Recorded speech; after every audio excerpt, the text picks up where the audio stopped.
Share with you today two nutrients that are so overlooked for women in perimenopause and menopause that are absolutely crucial if we want to manage our weight more effectively. Let's talk about protein and fiber. If you are having for breakfast a slice of toast, or sometimes maybe not even having anything for breakfast, just a coffee because you don't have time, I want you to know that that's not necessarily supporting your weight loss efforts. Because nine times out of 10, if that's all you're having at breakfast time, a coffee or a slice of toast, by 11 o'clock, you will be starving and you won't be able to control the sugar cravings. You'll be crashing into the biscuit tin or whatever it is to try and find something that will lift your blood sugars back up.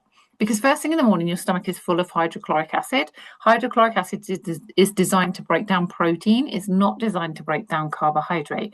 So if you start the day with protein, it's going to release the sugars into your bloodstream much more slowly. And that means you are going to have much more steady blood glucose levels throughout the day. So protein is one of those nutrients that as women we think it's for men who go into the gym and bodybuild, but it absolutely isn't. All women after 40 should be consuming at least 120 grams of protein a day. And most women are not consuming anything like that amount of protein. And that's the amount of protein that is not only going to help build lean tissue, which will boost your metabolism, but it's going to help those muscles to maintain strength in your body so that your skeletal system can move effectively into later life. But also protein, because it doesn't have the relationship with insulin, will mean that it will bring insulin will come down. And when insulin is low, we become a much better fat burner. So the first nutrient that we need to make sure that will do you far more than calorie restriction is to make sure we are eating enough protein.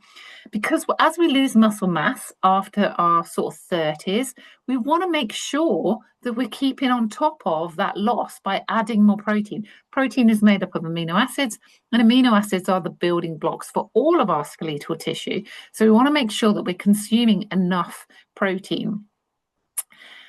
As I said before, it boosts our metabolism, but it also helps us to build our skeletal system and keep our skeletal system strong. And then fiber. We want to make sure we're consuming enough fiber because fiber is an important nutrient to help slow down the release of sugars into our bloodstream. It almost acts a bit like a sieve around the wall of the stomach.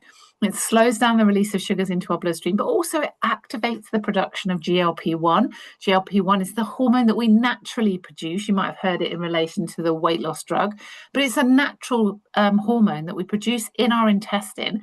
And it tells us we're full. It keeps us full. It slows stomach emptying time down. So the combination of protein boosting our metabolism and not having a relationship with insulin, and fiber slowing the release of sugars down into our bloodstream and keeping our insulin really nice and steady, and activating that GLP-1 production, the combination of those two nutrients together can lead to a massive change in how you manage your weight. They can make it much easier. So here's what you're going to do. You're going to make sure you're having protein at breakfast time because protein at breakfast time is absolutely key to getting your blood sugars balanced through the course of the day.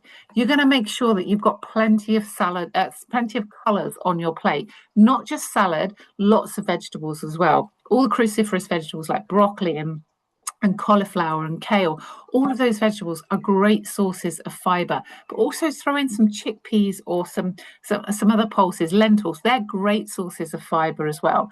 And they will help to slow down the release of stomach emptying time and keep you feeling full for longer. And then the last thing I want you to do is rethink snacks. If you can avoid snacking, you want to go from one meal to the next without needing to snack, because then that's going to allow your insulin levels to come low and you're going to become a more effective fat burner. So try and remove the snacks. If you are eating a meal, it should be filling enough to get you from one meal to the next. It shouldn't be restrictive so that 2.5 hours later, you are hungry again. So those three simple tips can make a huge amount of difference. Protein at breakfast time, making sure you've always got plenty of colors on your plate, and trying to avoid snacking between meals so that your insulin levels come low, so that you can become a more effective fat burner. Now, these three things are part of the first module for the Feel Fabulous method, which is in my Feel Fabulous club. If you want to find out more about the Feel Fabulous Club, it's all about getting consistent daily actions in place without the overwhelm that will help women to feel more confident, have more energy, and live life full of joy. So the link to the Feel Fabulous Club is in the show notes. Have a look at it, and do let me know if you've got any questions. Stick them in the chat box below. Hope you found that useful, and I'll look forward to speaking with you soon. Bye-bye.